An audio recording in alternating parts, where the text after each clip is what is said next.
Before we get into today's episode, we got something big we're going to share with y'all. What we talking about, please?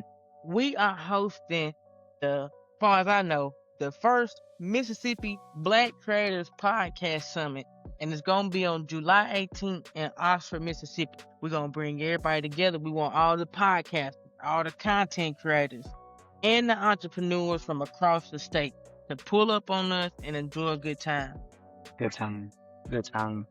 And if you've been wanting to grow your platform, learn how to monetize, or just connect with other creators in real life, this is for you. Now, official tickets will go on sale May 1st for everybody. That's general admission and regular VIP tickets. All right, so don't miss your chance to be a part of this amazing event. Now, let's get to this episode of Hoops and Headspace. I think just the fact that I've been sober, like I've been sober since I was 19. I kind of just stopped, and then my life just changed very fast. I went through COVID where the whole entertainment business got shut down, and I kind of was questioning what was I gonna do next, or this or that. I didn't have my music job, everything was done. Life is competitive, and you're gonna have to always kind of compete. I don't necessarily try to hit home runs every day. I just try to be very consistent. Sometimes it's low and sometimes it's high. Doesn't mean it's gonna be either forever. And so it just goes to show you can kind of be down on your luck or have nothing really going on, and you can always bounce back. All that stuff honestly makes you more of a beast. Welcome to Hoops and Headspace, the podcast where mental health and sports intersect. I'm your host, Jada Rich. We do have a guest with us today. We have Connor Treacy, and we're going to give him the opportunity from the jump to talk his talk and let y'all know who he is, where he's from, and all that good stuff. Let's go. Thank you so much for having me. I'm Definitely. excited for this, and I like your neon lights in the background. Thank you. Let's go. And so what we'll talk about today, as far as your episode, we're going to talk about mental resilience, identity, leadership, and your journey through sobriety, athletics, and stuff like that. Yeah. So the first thing I want to start with is congratulations. Thank you. How long have you been sober? I around 14 years. Okay. Yeah. It was 14 years in January. So probably now 14 years and 3 months or something like that. 2 or 3 months. So as far as your journey, how has that shaped your mindset as far as discipline, routine, accountability, things like that? Yeah. I mean, I guess at a super high level, I don't have any more of those moments in the morning where I wake up and I'm like, oh my God, I can't believe I didn't do that. Or you know what I mean? Or I can't believe I did that. Yeah. So because that could be bad in itself if me being in the entertainment world, if I was, wasted at a entertainment event or something, and then I acted crazy in front of a CEO or someone, and then the next day I'm like, oh my God, what I do? So I think, at a high level, I think it just eliminates me making big mistakes like that, and it allows me to be more consistent over time, Yeah. And just to expand on that a little bit, I know as a fan of entertainers, on the other end, you mentioned CEOs, but as a consumer, that can cause problems too, right? Oh yeah. No, it's when I owned the club off Sunset that I was doing, I couldn't even imagine if I was drunk or something like that, while working, and then I'm trying to deal with clients getting in, or if there is a huge celebrity or artist that is trying to get in through the back or this or that, and I'm not able to fully step up to the plate. All of a sudden that person has a bad idea in their head of you, and then in the future they'll just reach out to someone else, so especially in that world, you need to be on point. You gotta be on your P's and Q's. Yeah. And do you know I recently found out what that meaning, like what the meaning of that was, like the literal meaning of the being on your P's and Q's. No. What is it actually? I just like it. I feel like you have to Yeah. think to it. So what they say is a lot of people, since they look kind of alike when they're riding or used to ride or whatever, if you don't pay attention, you might get it wrong. So they say you pay more attention to your P's and Q's. I recently just found that out. Oh, yeah, yeah, Yeah. yeah. No, that's good. Yeah. Yeah. No, so that makes sense. Okay. Like No, just a little yeah, useless fun yeah. fact. You learn something new every day. Let's go. um, but you talk about separating performance and identity.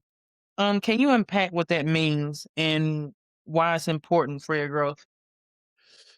Yeah, I think like, you know, for me, like,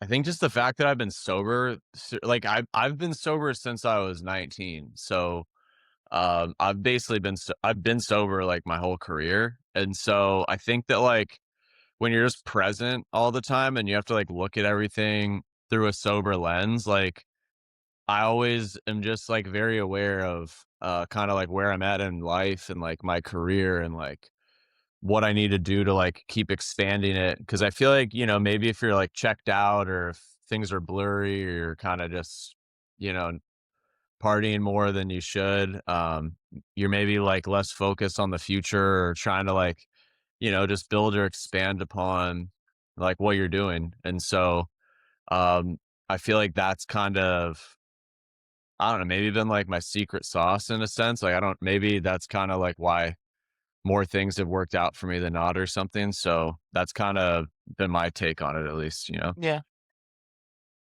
And so, as far as like your village, like, the people you work with, your family, collaborators, stuff like that, how has this sobriety changed your relationship with them? Well, yeah, now I'm definitely probably looked at as more of the like reliable one in the family or this or that, not really the crazy one. So um yeah, I think it changes the perception a lot. I think, Mm, by the way, like I'm not really like the type of person that tries to like preach to everyone. Like I'm sure there's like some people, there's probably a lot of people that can just, drink normally or have a good time here and there. right. It's just, that just wasn't me.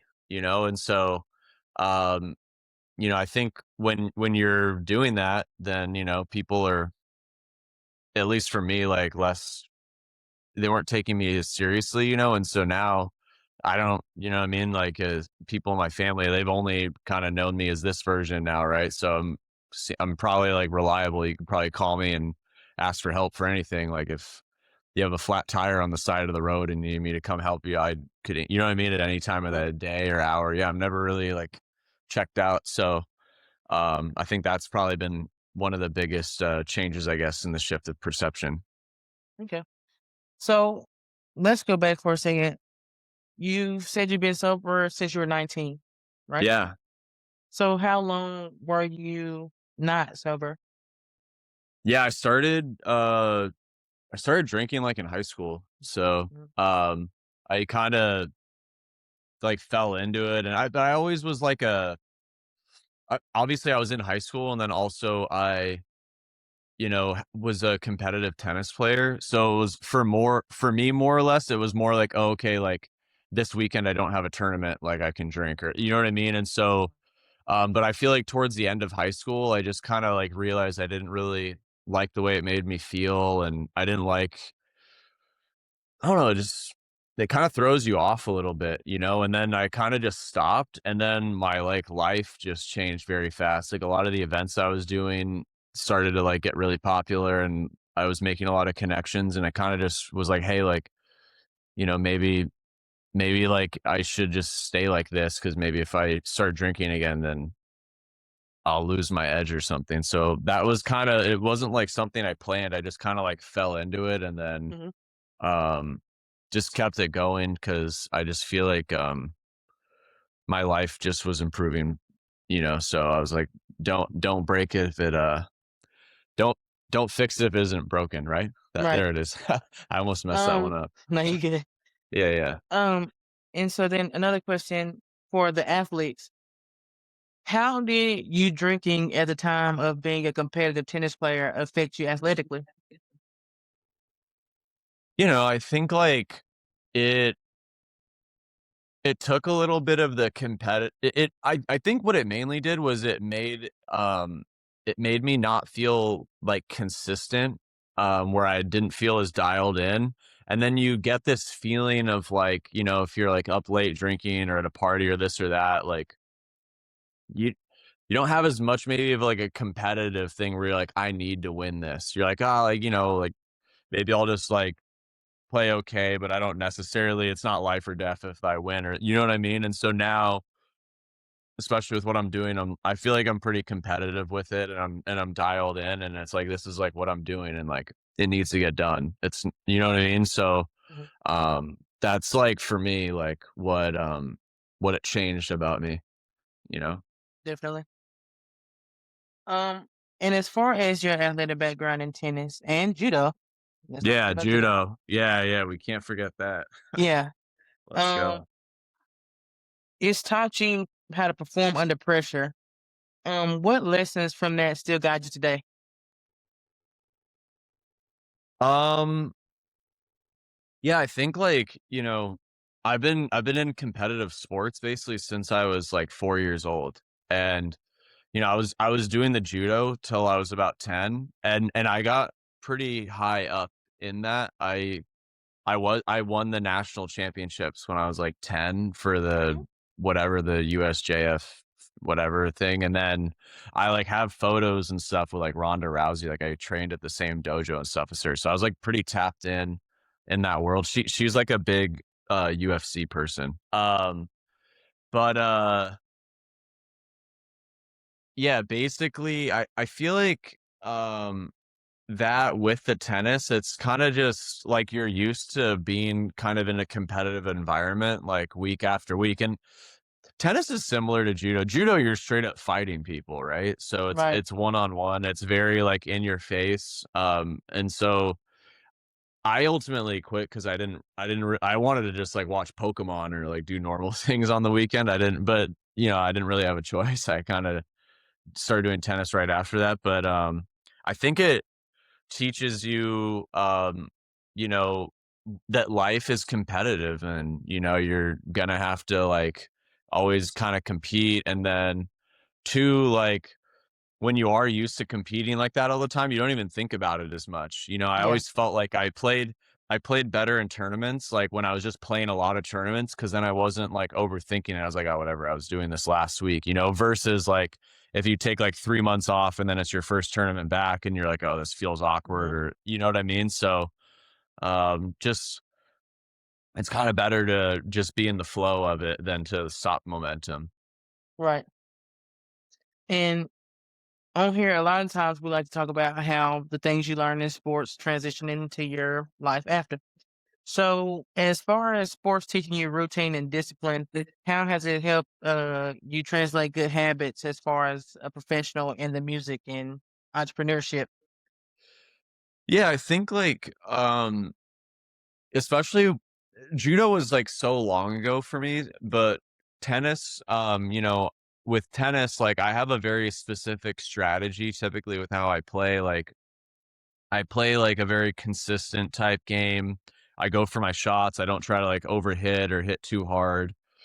And I play more of like a long game with it. And I feel like having that strategy with like work is my same as well. Like I don't necessarily try to like hit home runs every day. I just try to like be very consistent. Where I'm like, okay, like if I do this every day and this, then I know that every 6 months or a year I'll get like another hit. And like that's kind of more the mentality that I try to have is being more like consistent, and not like being able to like last longer maybe than everyone else. Yeah, yeah. And then mentally, how do you stay grounded now in those high stake moments as far as music and entrepreneurship? Man, it's not that easy. I'll tell you that. I think it's easier now because I'm older and I've seen the highs and lows from it a lot. So I know that there'll be some years that I'm hotter than others or this or that. But I know now, like over time, there's always another like thing that comes along my way typically. Because I work the same amount every day and I don't really change my routine and I'm doing this and that and putting myself in position. So yeah, I guess like dealing with the mental part of that, it's somewhat manageable now because I've seen that. But in the beginning it's really hard, right? Like it's so many times where you do one thing and it totally works and then the next thing totally fails and then you're like, oh, am I done? Or so um I guess my advice is just you just got to really love what you do and you just have to stick through it. And honestly, the harder things actually made me better now at what I've gone through so many of those lows that now I feel more like hardened where I'm used to it and I'm like, okay, like so I think it's good. Yeah. And quick pause right quick. We got something else we gotta tell y'all about, man. So we just kicked off our Hoops and Headspace Academy pilot. All right. Yeah.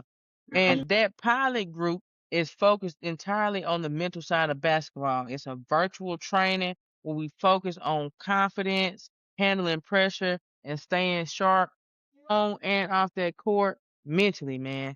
That's what we doing on there. And you can join from anywhere because It's online. there you go. It's online. And it's Wait, just hold for on. We players. online right now, ain't it? Online. Yeah. Yeah, we It's online. Look, he old. yeah. Online. Online. Yeah. Anyway, and it's just for those players who really want to level up that mindset and their game. Now, that pilot group is full, but the full academy will officially begin this summer. So stay tuned for that info and those reviews from that pilot group so you can be ready to join that summer group. Yeah. All right. Man, we done talking. I'm gonna let y'all get back to the episode. What you think, man? See y'all in a minute. When it comes to you working with music, hospitality, civic leadership, and things like that, how do you define leadership? I guess I don't even necessarily like look at myself as a leader, or I don't necessarily try to lead. I just try to do the best I can, like with the position that I'm in, and try to like make everyone around me and what I'm doing win, So I don't try to like act like I'm the type of person where I'm on top of everyone else telling them what to do. Like I feel like the type of person that's like right there playing with everyone and trying to like get the job done with everyone as a team, So I would say like my idea of leadership is I try to like lead by showing that like I'm out here working with everyone. I'm in the field too. Yeah, I'm in the field too, Yeah. So that's kind of how I try to operate. Yeah, most definitely. I like that. I think that's the best answer a leader can give, Yeah. leading by example. Definitely. Yeah. What common principles do you apply across these different industries? Like which ones can you take across with you? Yeah. Because you do a lot. Yeah. I think the principles to have is you need to have you need to be like not have an ego, because a few reasons. One, I mean, it's probably just not good to have a big ego. But I think, you're gonna have hits and you're gonna have losses. And then also like you have no idea who you're talking to. They could end up becoming like a superstar in 2 years. And if you're rude to them while you're up, then you know what I'm saying? So I always try to be super cool with everyone, talk to everyone the same, and hope that sometimes like if I'm up and I'm helping people and if they're up like 2 years from now, like maybe there's an opportunity that they bring to me or something. So that's kind of how I feel like I've been able to stay consistently like in the mix, like in different industries and stuff like that over the years, is by kind of just keeping it cool, and trying to lower as much ego as I can. Yeah. And with the answer, you transition real good. How do you balance creativity and like the freedom of it, but at the same time have executive discipline?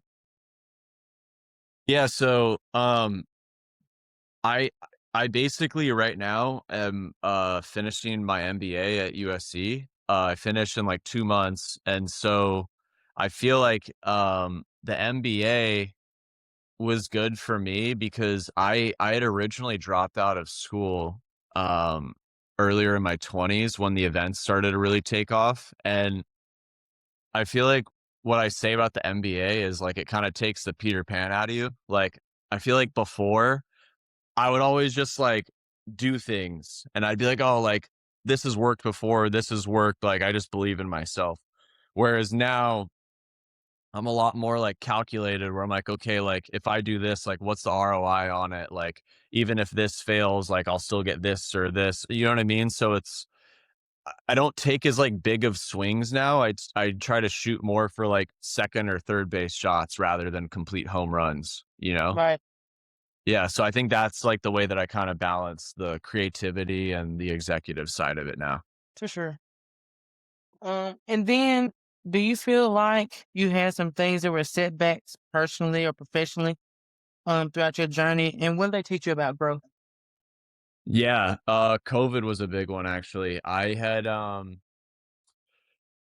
would say that 2019 was like probably like up to that point like my biggest year where like I was like working at all the biggest clubs. I was an employee at Universal Music Group. I had an artist that was just starting to like make some pretty big moves. And then I basically decided to leave the label because I wanted to start my own management company.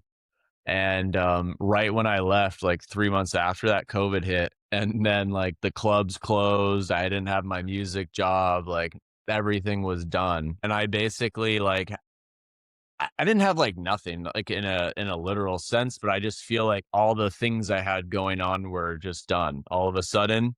And then maybe like a year and a half after COVID hit is when I opened the club off Sunset. And so back to my point before where I feel like I've been through these like highs and lows and it's made me hardened. Like I know now like I can go through like losing it all and bouncing back, you know? So just because sometimes it's low and sometimes it's high doesn't mean it's gonna be either forever, you know? The club ended up being a huge hit. You know, like the first year it made a bunch of money. A lot of like huge like celebrities went there.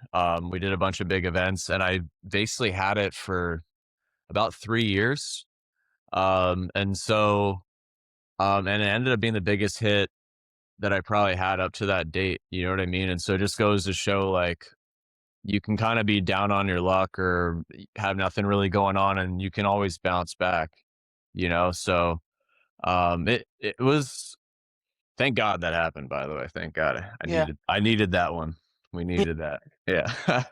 As far as post career, a lot of athletes struggle with that. If you can give some advice as far as post career for athletes, what would you give them as far as navigating identity and transitioning? Yeah. Because we always discuss you got to have a plan B. Yeah.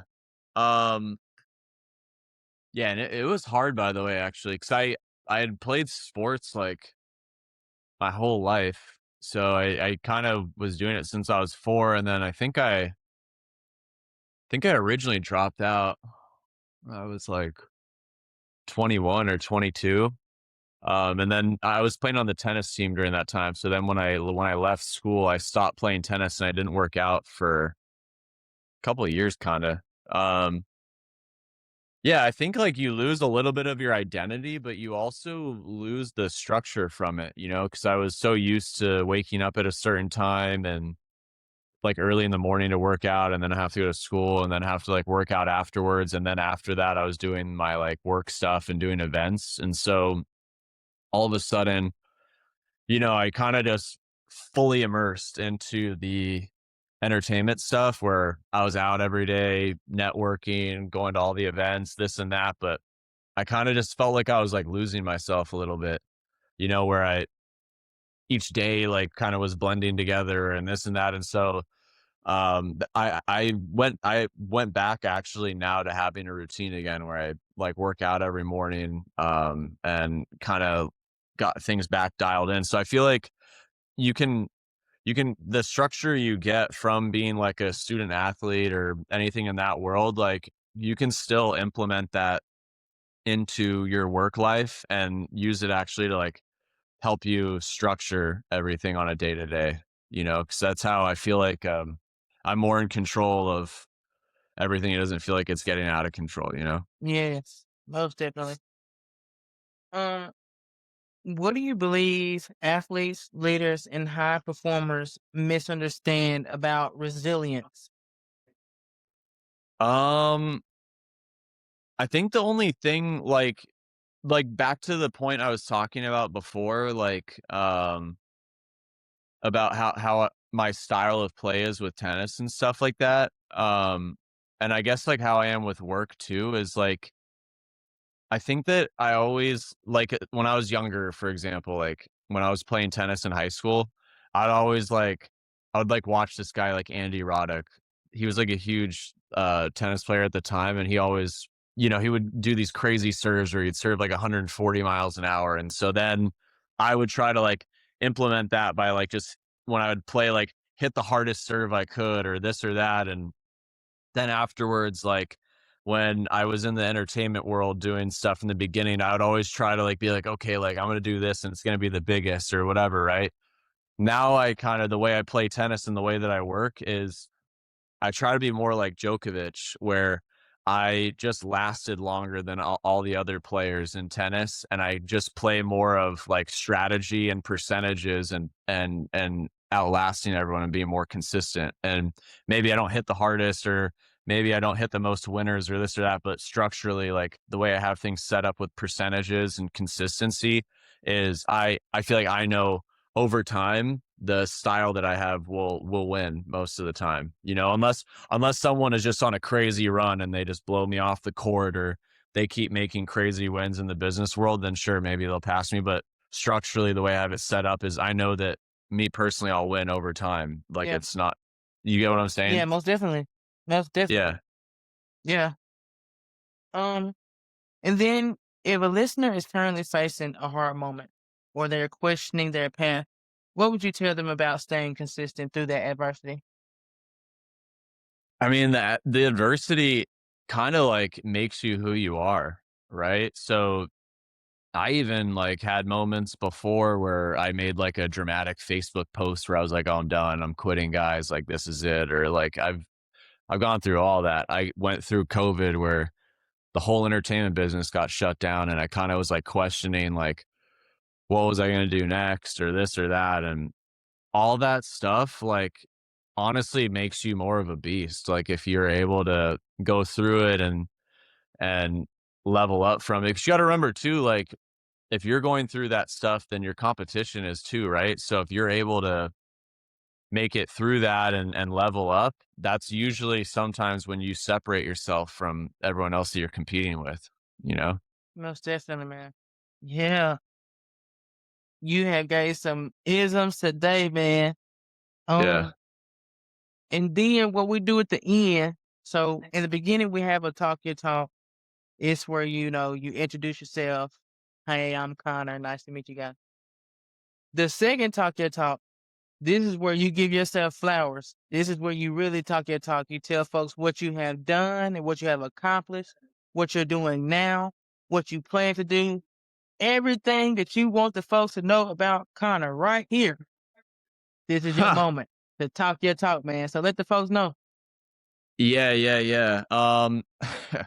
I don't like talking my talk that much because it's more just like I always just feel like there's like people that are like bigger than me or like more important. I'll do one real quick. Let's do that. I'll show you an image real quick. So we're in my Okay. studio right Okay. now. Check this out. We got a platinum record right here with Dua Lipa. How's that? Yeah, we got that. So there's a little something for everyone. But I'm humble, I promise you Yeah, guys I most am. definitely. Yeah. There we go. But you know something, man? I'm gonna tell you right now. In comparison of who you had, that talk your talk right there, the silence in that talk your talk right there was so loud just through the image, man. Most definitely. Let's go. Yeah. But man, I appreciate you coming on. You know what I'm saying? I think your story is amazing and it's very inspiring. And I think the biggest plus that I took from it is at the age of 19, you had the mental resilience to do something a lot of people still haven't done as far as finding that sobriety. You know what I mean? Yeah. No, I appreciate it. Yeah, man. I'm blessed. I'm like really happy and thankful that I ended up doing that when I did. For sure. Man, we definitely appreciate you. And while you was talking about building friendships, you know, you locked in with the fam, you in the Hoops and Headspace fam now. We don't have just too much that we can offer you, but whatever we got, man, is yours. Yeah. Appreciate it. Yeah, man, most definitely. But this is Hoops and Headspace, the podcast where mental health and sports intersect. I'm your host, Jada Rich, and we're out of here.